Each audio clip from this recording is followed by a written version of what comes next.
Today, we're going to talk about the most shocking and moving stories of young people who faced the law and received 20-year prison sentences for different crimes. How did they end up in the situation? What were the factors that influenced their fate? And how did they cope with the reality of spending their youth behind bars? Let's find out.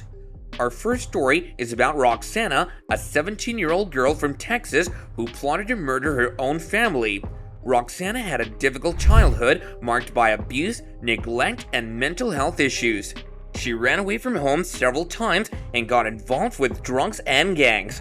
She also developed a violent hatred for her parents and siblings, whom she blamed for her misery. Roxana met a boy named Christopher online who shared her dark fantasies of killing her family. They devised a plan to carry out the murders and run away together.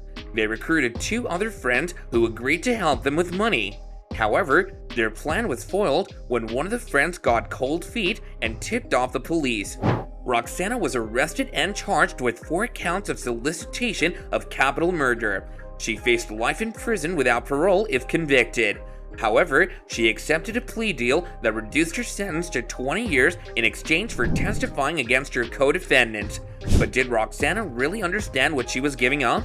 Her mother, who survived a brutal attack by Roxana's father when she was pregnant with her, had doubts about whether her daughter knew what she was signing.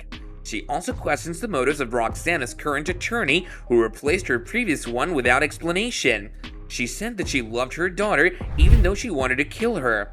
Roxana's future looks bleak as she will miss out on important milestones like her high school prom, graduation, and time with friends and family. She also needs psychological help to deal with her trauma and anger issues. Next, we have a teen whose lack of remorse during the court hearing shocked everyone. His behavior warranted the harshest possible sentence. The teen, whose name is Tyler, was 18 years old who stabbed his ex-girlfriend to death in a fit of rage. He also injured her mother and sister who tried to stop him. Tyler confessed to the crime and pleaded guilty to first-degree murder and 2 counts of attempted murder.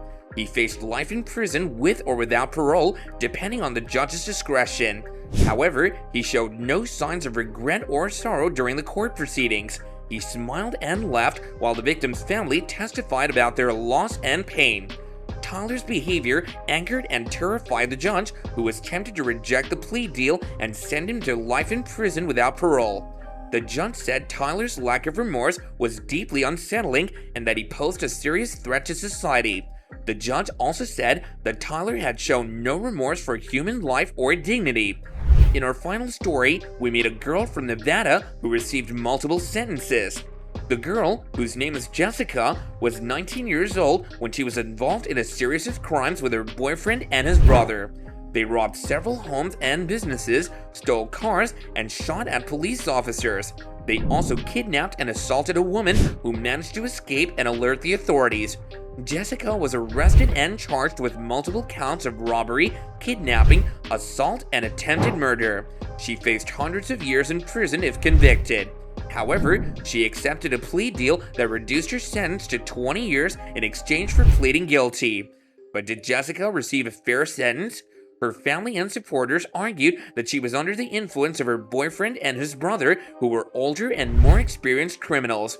They also claimed that she was abused and coerced by them and that she tried to help the woman they kidnapped. However, the court found her actions reprehensible and deserving of severe punishment. The judge delivered a lengthy and complex sentencing of 48 to 120 months in prison and a life sentence with the possibility of parole after 20 years and also a fine of $10,000. These many sentences in this case raise questions about finding the right balance between punishment, rehabilitation, and the financial burden on the defendant. How will she survive and pay her debts behind the walls of justice? You've just heard the stories of some of the teens who received sentences for different crimes. Some of these teens were guilty, some of them were innocent, and some of them were somewhere in between. But they all had one thing in common: they lost their freedom and their future. So that concludes today's discussion. We hope you found it informative and thought-provoking. If you enjoyed the content, then please remember to like this video and subscribe to our channel if you haven't done so yet. We'll see you next time, and bye for now.